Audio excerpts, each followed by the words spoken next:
Hi everyone, it's Aaron Fullen, your compose yourself, Aaron.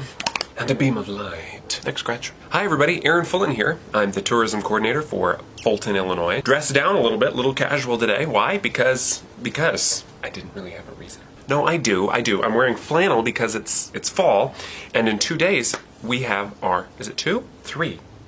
This isn't going well. I should get my facts straight before I turn the camera on. Fulton's Trick or Treat is this Saturday, October 31st from 6 to 8 p.m. Let me give those details to you again. Saturday, October 31st from 6 to 8 p.m. right after dinner to right before bed. Such a great situation. Giving kids loads of sugar right before bed. Great idea. Good news for parents though, that's the same night we set our clocks back, so you may need that extra hour as your kids will be up most of the night. I sound like a pessimist, but I'm really not. It's gonna be great. It's gonna be great fun. Obviously, it's been an interesting year. Understatement. So everyone wants to do trick-or-treat safely. So I thought I would take it upon myself to give you 3 tips for how to keep trick-or-treat safe for 2020. 2020 proof, if you will. So come on outside and I'll give you tip number 1.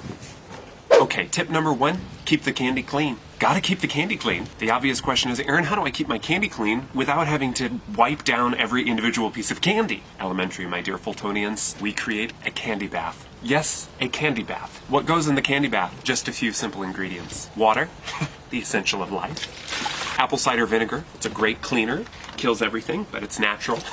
Then the ever so popular 2020 essential, hand sanitizer.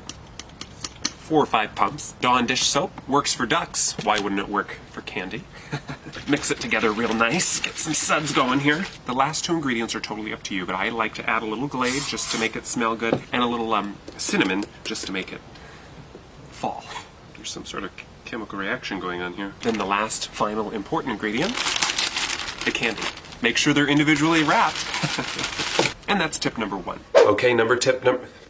Okay, tip number 2 on how to keep Halloween. Okay, tip number 2 for how to keep trick-or-treating safe. Okay, let's address the elephant in the room. Some people will be wearing masks, some will not be. I have found the perfect middle ground between those who prefer to wear masks and those who prefer not to. Okay, Aaron, stop being cryptic and tell us what you're up to. Instead of wearing a mask, search through your house for the most harvesty, fall-y looking blanket that you have. Could be a curtain if you want, or a tablecloth. Mine happens to be a warm, fuzzy blanket. It's Halloween for crying out loud. Be a harvest ghost.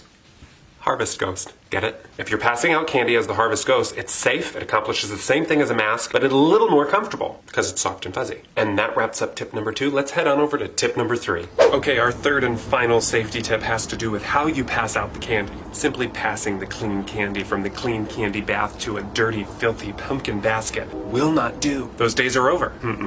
The future of trick-or-treat lies in the strength of your arm. That's right, the launch.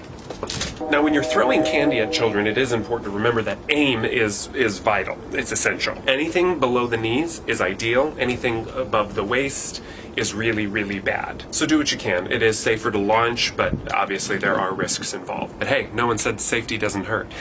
And that is all, folks. Hope you have a great and safe weekend. Remember, trick-or-treat this Saturday in Fulton, Illinois from 6 to 8 p.m. Can't wait to hear how that candy bath works for you. Trick or treat, children. What?